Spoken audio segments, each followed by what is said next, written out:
Hello and welcome to the very overdue obsolete tour review of, adjust my camera here, Kenner Terminator 2 1991. I can't think of it. I wanted to call him Battle Damage Terminator, but I can't think of the official name of him. He's the one where his faceplate shoots off. Now, the reason why I've had these figures almost 2 years, the reason why these reviews have not come out yet is I don't have any of their weapons. The only one I do is for the exploding T-1000, which I've already reviewed. These guys, I was trying to get their accessories before I reviewed them. I don't have their accessories. I mean, obviously I have his faceplate, because at the time when I bought these, I wanted to spend a couple bucks, and the accessories were ungodly expensive, so I just have the figures. But anyways, for the Terminator 2 line, you had a lot of figures of the T-800, which, nothing wrong with that. There was two versions of the T-1000. You had the exploding and the missile launching T-1000, which, nothing wrong with that. But for the T-800, they gave us a lot. They gave us this version. The one with the shoulder pads that shoots off, I think, was from T2. Either that or Future War. Someone please correct me on that. But I think that one was from T2. We had this one. We had the power arm. And it just felt like a very T-800 heavy wave, which is not necessarily bad, but it's not necessarily good, because we had the endoskeleton. So there was a lot of characters that we never got. The Revital, we never got a Sarah Connor. I personally would have liked a, what's his name, Miles Dyson. I really would have liked a Miles Dyson, just to kind of round out the cast. But thankfully we did get John Connor, so we did kind of get two of the main characters here. But anyways, going into the figure, this mold particularly was reused with the Hot Blast T-800, I think it is, from Future War. It's the same mold as this, but without the gimmick. I do have two of those. Actually, let me see if I can get my other one here.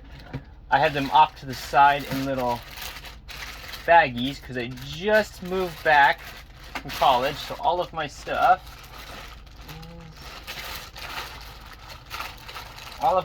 is still in storage, and they're in with my Ghostbuster stuff, so I kind of got to dig through all of my Kenner Ghostbusters and Kenner Terminator figures. I do have almost the entire line. I'm missing the car, the bike, John, and the Power Arm Terminator. But if we get the Hot Blast T-800 out here and scoot them in, they are the same figure.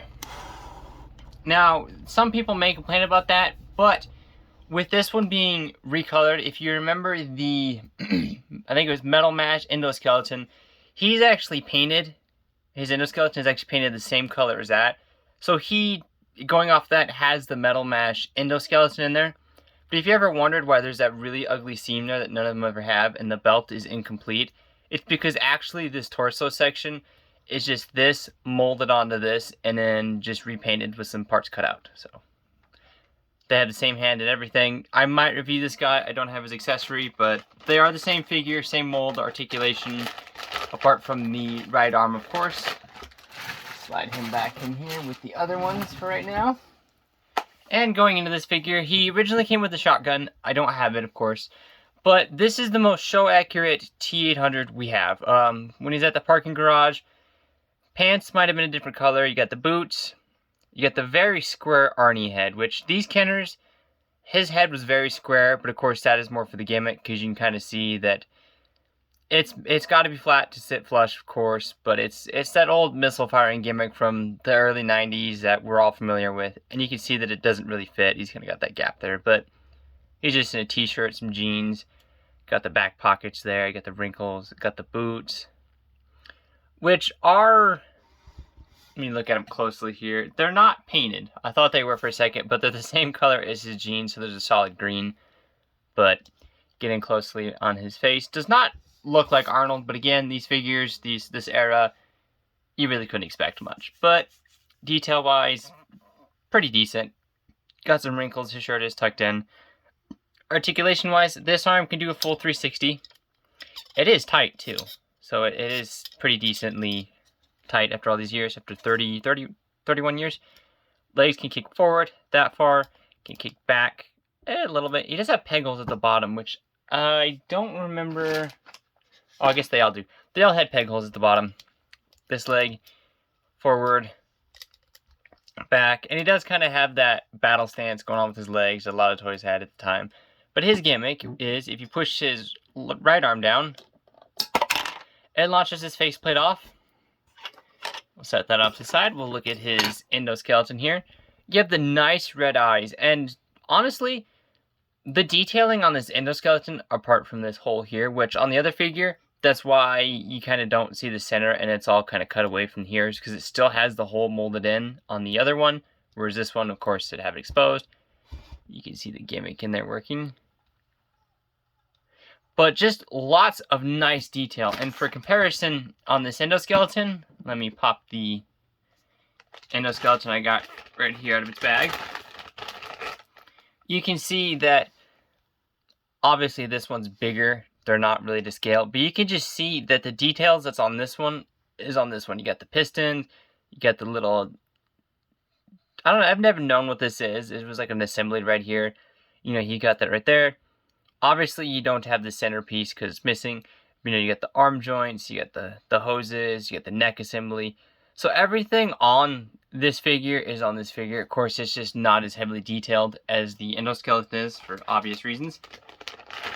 But I think I paid, when I bought this guy in 2020, he was about $4 is what I paid for him. So not very expensive. I don't know what he goes for now. But if you can find him, I would definitely pick him up. I definitely wouldn't pay over, I don't know, I definitely wouldn't pay over 20. And mine does have a gash there in his eyebrow.